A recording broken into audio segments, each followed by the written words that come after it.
Morning, guys. We're going to continue working through the 2013 AP Macro free response questions. So again, if you'll just do a Google search for AP Macro FRQ and then click on the first link you see here.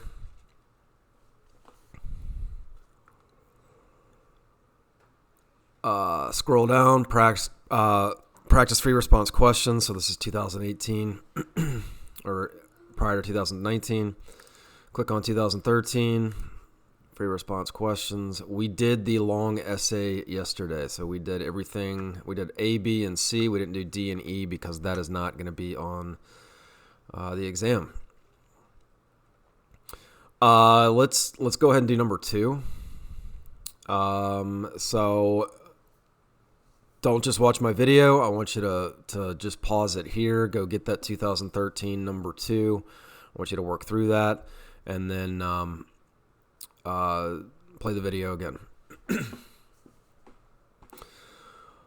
All right, so A says the graph above shows the production possibilities curve for Fisherland. The production of which of the following exhibits increasing opportunity costs? Consumer goods only, capital goods only, both goods, or neither good? It's going to be both goods. Anytime you have a curved or a bowed out production possibilities curve, you have increasing opportunity costs. So as you start to gain more capital goods, you're going to start to give up more and more consumer goods. So for example, let's say you give up one consumer good to gain one capital good.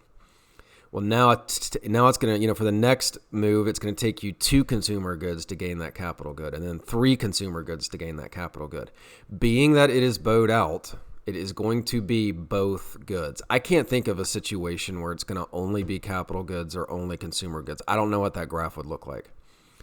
If it was neither, if it was a constant opportunity cost, it'd have to be a straight line.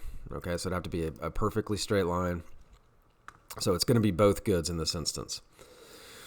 They're saying redraw the graph given above. Show a point that represents fully employed and efficiently used resources on the redrawn graph and label it A. Fully employed, efficiently used resources on the production possibilities curve is going to be on the curve. So anywhere on the curve and then marked A, you are fully employed and efficiently used resources.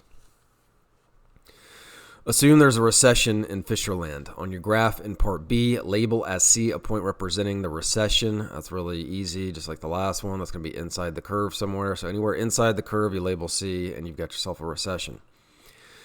Identify a fiscal policy action that Fisherland government can take to address the recession. All right, well, fiscal policy is government spending and taxes. It's done by the Congress, right? So what can Congress do to address the recession? They can either lower taxes or they can increase government spending. That's it. Assume instead no discretionary policy actions are taken. Will short-run aggregate supply increase, decrease, or remain the same in the long run? Some of you guys right now, you may be like, whoa, we just went from the production possibilities curve all the way over to the ADAS model. What does a recession look like on the ADAS model? Right? It's you're going to be inside that long-run aggregate supply. So aggregate demand and aggregate supply are going to intersect inside the long-run aggregate supply. Now they're saying there's no policy actions taken. So no monetary policy, no fiscal policy action taken. Will the short-run aggregate supply increase, decrease, or remain the same in the long run? The short-run aggregate supply is going to increase.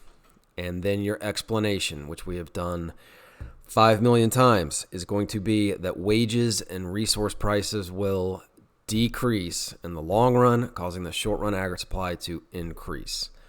I would not be surprised if you saw this on May 18th. Something about what's the aggregate supply going to do with no policy action in a recessionary gap or an inflationary gap. All right, that's AP Macro today.